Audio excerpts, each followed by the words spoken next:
The Courage of Esther, a story of love and sacrifice in the Bible.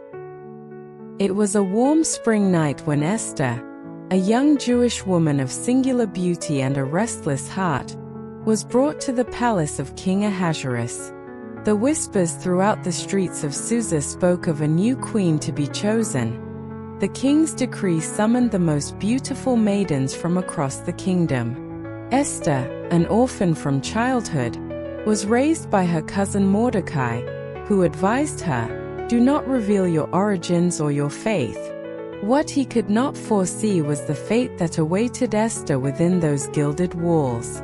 Standing before the powerful and enigmatic Ahasuerus, she could not have imagined how her life would change forever. A story of love and sacrifice was about to be written, and the love born within that palace would become the key to saving a nation. The kingdom of Persia spanned vast territories, with Ahasuerus as its king, a man of unquestionable authority and unmatched wealth. He ruled over 127 provinces, from India to Ethiopia, governing with power and wisdom, but also with an unpredictable temperament.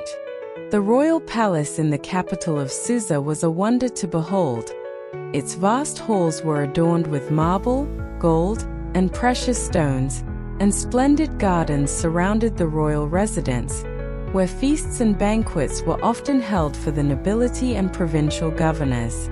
One such banquet would be the precursor to a great change. During a 7-day feast, drunk with wine and celebration, King Ahasuerus commanded that his queen, Vashti, come before the guests to display her beauty. Vashti, however, refused to comply with such an order. Her refusal was a direct affront to the king's authority. Ahasuerus, enraged and spurred on by his advisors, decided that Vashti should be stripped of her title, and thus she was banished from the palace, paving the way for a new queen. Soon, the proclamation was heard throughout the kingdom. The most beautiful maidens were to be gathered so that the king could choose a new queen. Esther, a young Jewish woman who had been orphaned as a child, was raised by Mordecai, a just and wise man who loved her as his daughter. From an early age, Esther learned to hide her identity and her people, as Jews were viewed with suspicion by many. And when the royal decree reached their city, Mordecai saw there was no choice. Esther would have to present herself at the palace. "Go, my dear," he said tenderly, "but do not reveal who you are to anyone. Trust that God has a plan for us." Carrying with her only the faith of her ancestors and a beauty that emanated not only from her appearance but also from her grace and kindness, Esther arrived at the palace harem, where the young women would undergo months of preparation before being presented to the king. During this time, Esther was noticed not just for her outer beauty but for her gentleness toward all around her. Even Hegai, the eunuch in charge of the harem, became fond of her, providing her with the best cosmetics and accommodations. When it was time for Esther to be presented to King Ahasuerus, she entered his chambers with a mixture of fear and hope. Ahasuerus was a powerful man, and she knew her life depended on that moment. As she approached the king, there was a stillness in Esther's eyes, a silent courage that Ahasuerus did not expect. He did not see just a beautiful young woman but a woman with a firm soul and noble heart. In that moment, the king knew he had found the queen he had sought. And so, Esther was crowned Queen of Persia and began living by Ahasuerus' side. She loved her king sincerely but constantly bore the weight of her secret, unable to share the origin of her people or her faith. Ahasuerus, though deeply in love with his new queen, was a man wrapped up in his own responsibilities and conflicts, always guided by counselors like Haman, an ambitious nobleman who sought his own glory and harbored a veiled hatred for the Jews.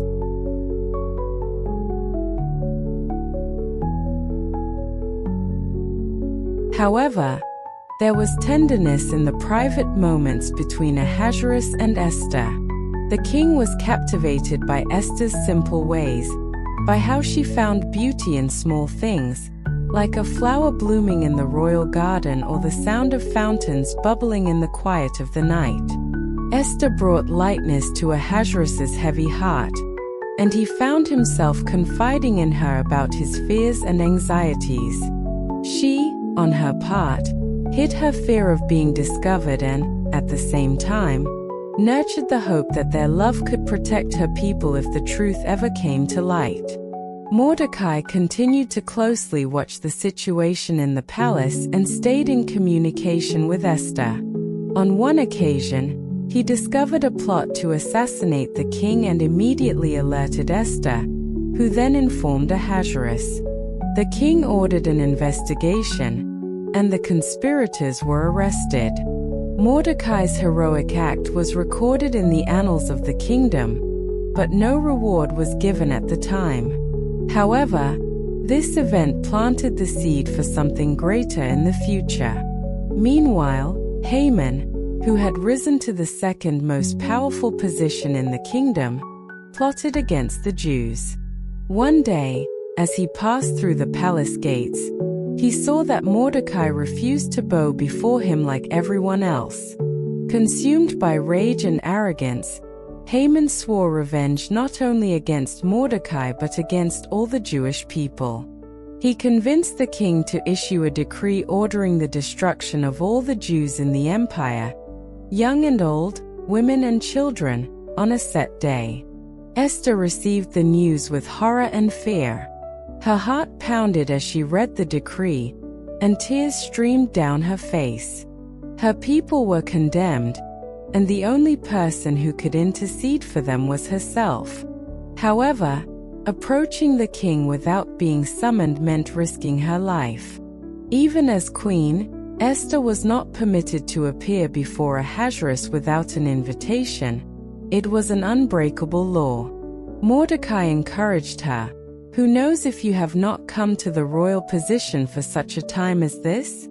If you remain silent now, relief and deliverance for the Jews will arise from another place, but you and your family will perish." Esther knew that her choice would be crucial. She needed to gather all her courage and risk her life to save her people. Esther's decision was made. She would call upon the king, and so would begin a journey of sacrifice, love, and redemption that would forever change the fate of the Jews of Persia. Esther knew her actions would mark a point of no return, a decision that could cost her life. Tension filled her heart as her people's fate hung on her words and the love Ahasuerus held for her. For 3 days, she fasted and prayed, seeking strength for what lay ahead. Mordecai, along with the Jewish community, also prayed, asking for wisdom for Esther and compassion in the king's heart. At that time, the relationship between Esther and Ahasuerus was one of subtle complexity, a silent love that flowed between them. Ahasuerus, despite his power, had moments of fragility and insecurity that Esther calmed with her gentle presence.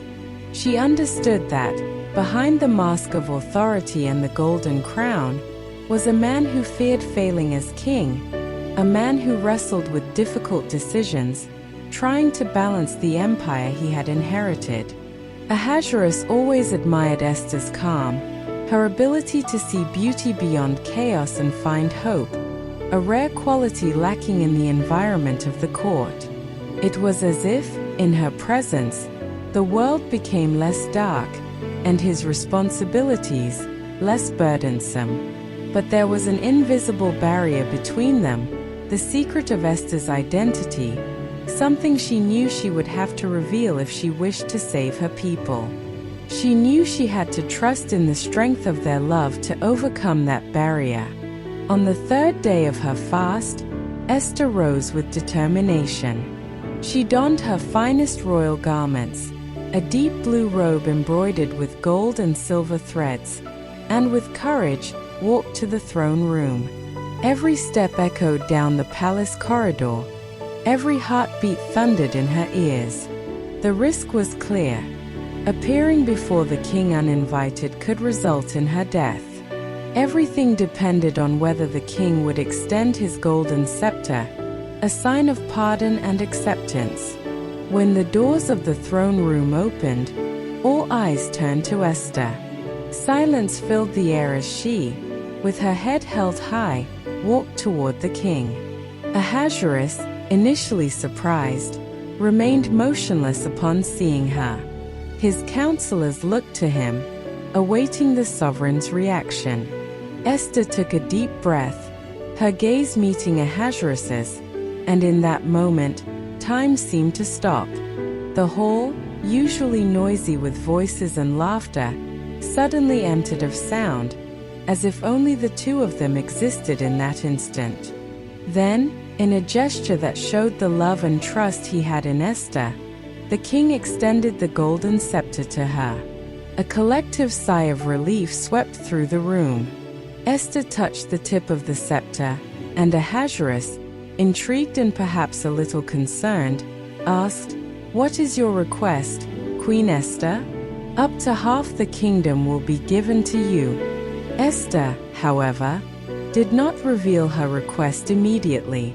She knew she needed a more intimate, personal moment to address the delicate matter of her people. She then invited the king and Haman to a banquet she would prepare. The king, with growing curiosity, gladly accepted the invitation, while Haman, unaware of what was transpiring, felt honored to be the only guest. At the banquet, the atmosphere was one of celebration and relaxation. Ahasuerus was enchanted by Esther's graciousness and insisted on knowing her request.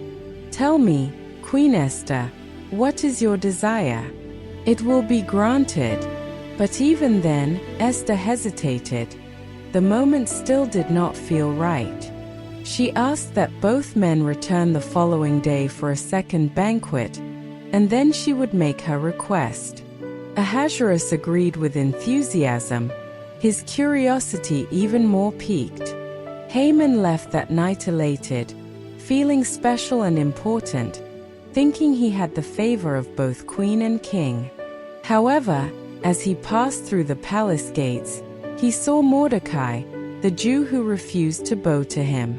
His hatred reignited like a furious flame, and he returned home determined to act. That same night, Haman, spurred on by his wife and friends, ordered a gallows over 20 meters high to be built to hang Mordecai. His satisfaction was so great that he could not wait for the day when all the Jews would be destroyed. He wanted to see Mordecai humiliated and dead before that. Meanwhile, Ahasuerus was restless. That night, he could not sleep. Perhaps it was Esther's gaze that disturbed him, a mix of tenderness and sorrow he had never seen before. In search of distraction, he ordered that the kingdom's records be brought and read to him. During the reading, the king heard about Mordecai's heroic act in revealing the plot of assassins who sought to kill him. Ahasuerus realized that he had never rewarded Mordecai for his loyalty and decided to do so immediately. The next morning, Haman was summoned to the king's presence. Ahasuerus, without mentioning Mordecai's name, asked Haman, "What should be done for the man the king wishes to honor?"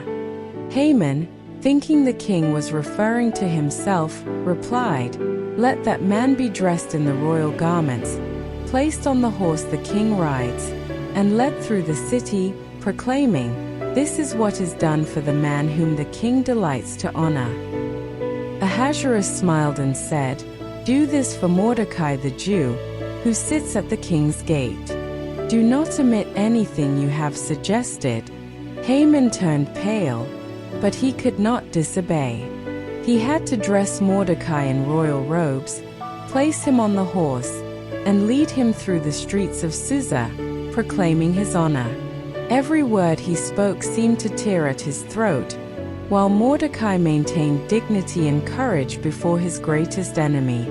That night, When Haman returned home, ashamed and furious, he was once again called to the palace for the second banquet with the king and Esther. His wife warned him that if Mordecai, a Jew, was being honored by the king, then his downfall would be inevitable. But her warning did not prevent Haman from attending the banquet, for he still did not know Esther's plans. When the wine was served and the three were at ease, Ahasuerus finally insisted, "Now, my queen, tell me your request. What is your desire, that I may grant it?" Esther took a deep breath, knowing that the moment of truth had arrived. Her heart raced, but her voice was firm as she spoke. "If I have found favor in your sight, O king, and if it pleases your majesty, grant me my life, this is my request. And spare my people, this is my desire. For we have been sold to be destroyed, killed, and annihilated." Ahasuerus was shocked, his face darkening with anger and confusion. Who would dare to do such a thing? Who is this man who has plotted such evil? With renewed courage, Esther pointed to Haman and said, "The adversary and enemy is this wicked Haman."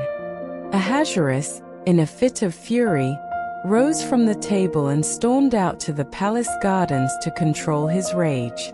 Haman, terrified, begged Esther for his life, but his plea sounded hollow to the ears of the queen he had sought to destroy. When Ahasuerus returned and saw Haman leaning over the couch where Esther was reclining, his anger only intensified. "Will he even assault the queen in my presence?" shouted the king, and immediately gave orders for Haman to be arrested. One of the servants then reported, "There is a gallows over 20 meters high at Haman's house, which he built for Mordecai." Ahasuerus, with a decisive look, commanded, "Hang him on it." And so, Haman's sentence was carried out, and he was executed on the very gallows he had prepared for Mordecai. Ahasuerus gave Esther all of Haman's property and possessions, and Mordecai was brought before the king, who elevated him to a prominent position in the kingdom. However, the decree for the destruction of the Jews was still in effect, and Persian law did not allow decrees to be revoked. But there was a way out. Ahasuerus permitted Mordecai and Esther to write a new decree in the king's name, granting the Jews the right to defend themselves against any attack. When the news spread throughout the kingdom, fear fell upon the enemies of the Jews, and many joined them to help defend them. Thus, the day that was to be one of sorrow and destruction became a day of victory and joy for the Jews. They defended themselves and triumphed over their enemies, and the date was established as an annual celebration, known as Purim, to remember the deliverance and courage of Esther. The news of the Jews' salvation spread like the sound of trumpets across the empire, transforming fear into hope and darkness into light. In the most distant provinces, from Susa to the farthest reaches of Persia, families embraced each other in emotion, and prayers were whispered in gratitude. Esther, the queen of a foreign land, became a heroine among her people, while Ahasuerus, the king who extended his hand in mercy, sealed his name as a righteous ruler. Despite the victory, recent events left deep marks on the hearts of Esther and Ahasuerus. Esther's courage not only saved the Jews but also cast light on the fragility of the throne, the danger of blindly trusting ambitious counselors, and the silent power of truth when revealed at the right time. Above all, it brought a new understanding of the love that united them. On the night following the day of deliverance, while the Jews of Susa celebrated with dances and music in the streets, silence enveloped the royal chambers. Esther was alone, her thoughts wandering between the joy for her people and the exhaustion of her fight. She approached the balcony that overlooked the palace gardens, where the moon cast a silver light over the flowers, which sparkled like tiny diamonds. The soft sound of Ahasuerus's sandals echoed behind her, and she turned to see him. His face was serious, but his eyes shone with a tenderness she knew well. He approached, saying nothing, until they were close enough for their breaths to mix in the night air. His hand touched her face gently, caressing her skin as if to forever remember that feeling. "My beloved," he began, his voice hoarse with emotion, "I never knew the strength you carried inside. How did you manage to hide from me for so long who you truly were, the greatness you held in your heart?" The king's voice, usually so authoritative and firm, was now tinged with admiration and love.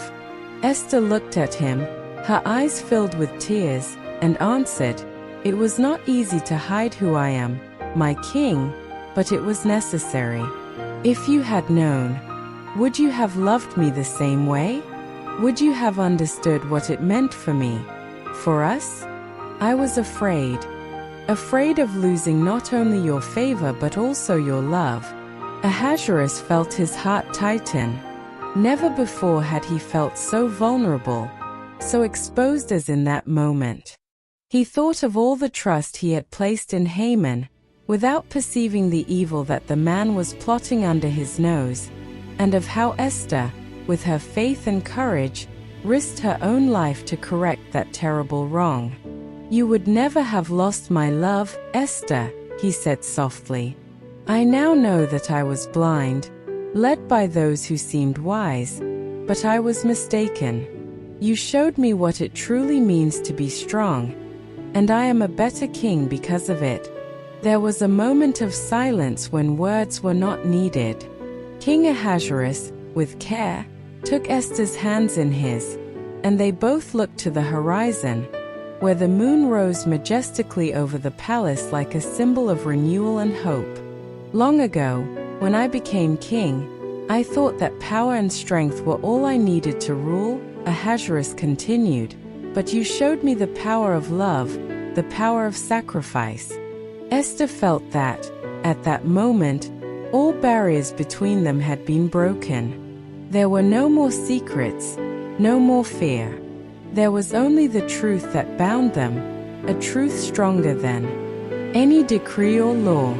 Ahasuerus took her in his arms, and she let him envelop her in his warm, secure embrace.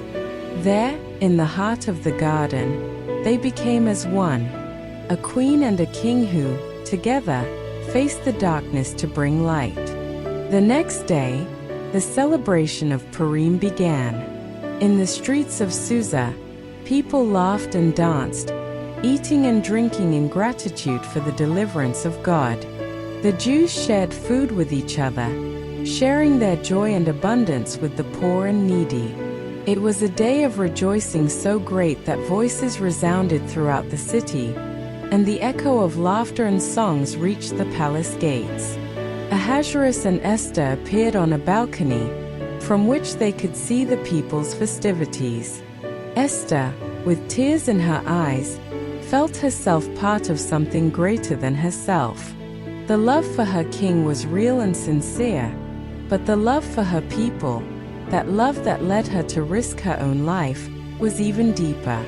She knew she would always have the responsibility to care for those who depended on her courage, those who could not speak for themselves. Mordecai, now appointed as the second in command in the kingdom, stood beside Esther.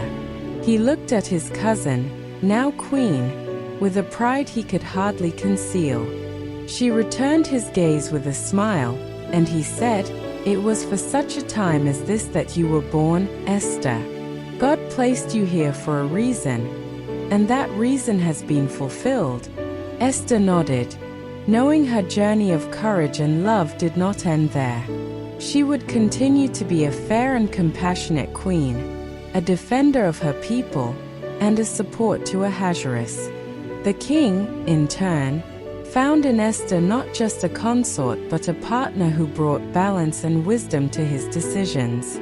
They built a solid union, based not only on power or beauty but on trust, respect, and true love. The decree allowing the Jews to defend themselves remained a reminder of what a queen, armed only with courage and love, could accomplish. Esther's name became a source of inspiration not only for the Jews of Persia but for all who heard the story of a woman who risked everything for those she loved. In the years that followed, the kingdom of Ahasuerus prospered. The king, now wiser and more compassionate, ruled alongside Esther, and together they brought justice and prosperity to the lands of Persia. The people respected and loved them, and the palace gates, once symbols of distance between royalty and subjects, opened to receive all those who needed help and justice. Esther continued to meet with her people, to hear their stories, their joys, and sorrows. Every time she saw the face of a smiling child, a family embracing, or a community celebrating life, she remembered her own journey. A journey that began with fear and uncertainty but culminated in love and courage. And, by Ahasuerus' side, she knew she would never have to hide who she was again. The love between Esther and Ahasuerus blossomed in the years that followed the great deliverance of her people. The story of the young queen's courage not only changed the destiny of the Jews of Persia but also shaped the kingdom itself, inspiring it to become a place of justice, compassion, and prosperity. With Mordecai by the king's side as second in command and Esther as queen, Persia experienced a new era of peace. Esther became a constant presence for Ahasuerus, not merely as a consort but as someone he could rely on to make difficult decisions. Whenever doubts arose or important matters needed to be resolved, the king sought Esther's counsel, knowing that her wisdom came from a deep understanding of humanity and a genuine love for all, regardless of status or origin. In turn, she remained steadfast in her purpose to protect the vulnerable, seeing her marriage and position as queen as an opportunity to bring about real and positive change to the kingdom. Esther's influence in the palace became evident when she began establishing new practices to support those in need. She opened the palace doors to hear the stories of the people, bringing families who needed justice or help directly to the king's presence. Ahasuerus, inspired by her compassion and determination, created a new council within the government, a court of appeals where the causes of the poor and oppressed would be heard and resolved. For the first time in the history of the empire, those who had never had a voice found a queen who listened to them and a king willing to act. Purim became the most anticipated annual celebration for the Jewish people.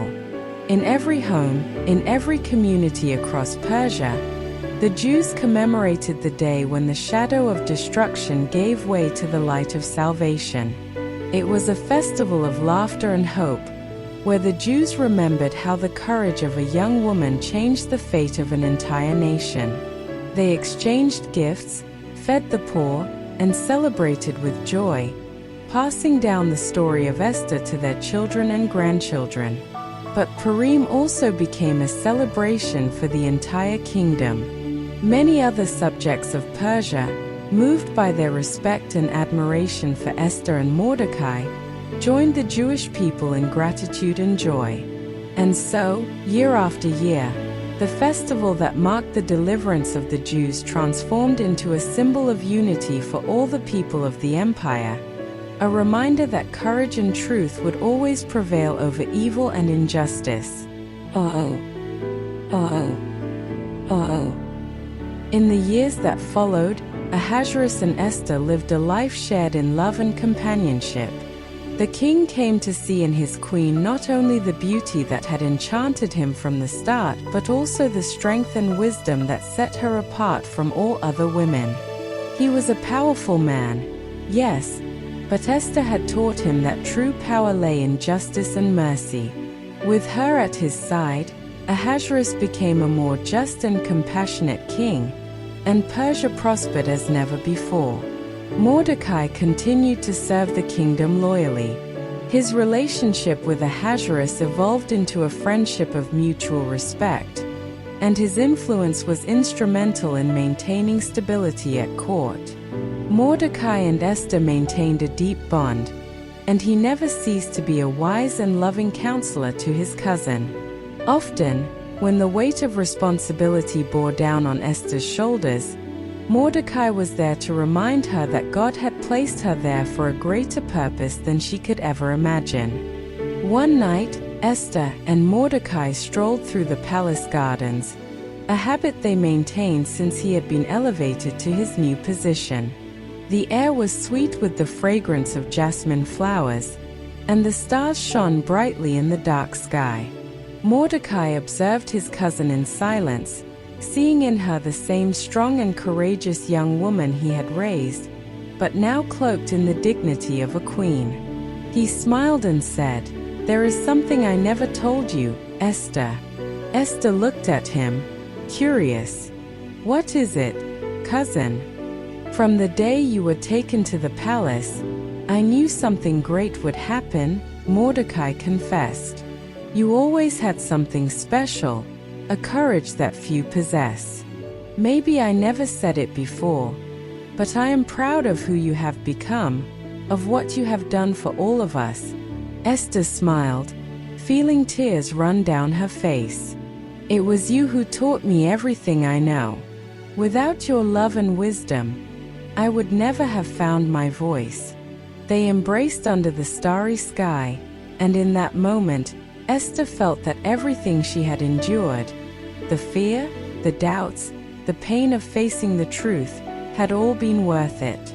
She had found her strength not only within herself but in the faith that guided her and in those she loved. The years continued to pass, and over time, Ahasuerus and Esther grew old together. Their hair turned gray, and their steps grew slower. But the love between them never diminished. They shared laughter, sorrows, and grew side by side, like two trees that intertwine as they grow, supporting each other. On the last night of Purim they celebrated together. The palace was illuminated by paper lanterns that floated like stars in the wind, and the music of flutes and drums resounded in every corner. Esther, her eyes now wrinkled with lines that told stories of courage and love, danced with Ahasuerus one last time. Their movements were slow but full of grace, and they danced like two young people who had just fallen in love. "Thank you," said Esther, her voice a whisper in Ahasuerus's ear, "for always believing in me, even when I didn't believe in myself." Ahasuerus smiled, holding her tighter. "You are the one who taught me what it is to truly love. I was the one who was blessed, my queen." The next morning, King Ahasuerus passed into eternity, leaving behind a kingdom that flourished under his leadership and by the side of Queen Esther. The mourning was great, not only for Esther but for the entire empire. Ahasuerus was remembered as a king who, despite his flaws and failures, learned to rule with justice and love, guided by the example of his queen. Esther continued to live, dedicating her final years to the people she so deeply loved, working with Mordecai to uphold justice and kindness throughout the kingdom. She became a symbol of strength for women, children, and all who felt invisible or voiceless. Her story was told from generation to generation, not just as a legend from times past but as a living truth of courage and faith. When her time to depart came, Esther closed her eyes in peace, knowing she had fulfilled her purpose. She rested beside Ahasuerus, and their lives became a story forever remembered, a story of love, sacrifice, and courage. The story of a woman who, even in the midst of darkness, chose light, and of a king who, upon learning to love truly, transformed his kingdom. And so, every year, when the festivities of Purim fill the streets with joy and hope, People remember the courage of a young Jewish woman who became queen. Esther, the woman who dared to risk everything for love, love for her people, love for her king, and love for the truth that could no longer be hidden. And Esther's memory lives on. It lives in the hearts of all those who choose love over fear, courage over silence, and truth over lies. It lives in the celebration of a people saved by her strength and in the inspiration she continues to be for all of us.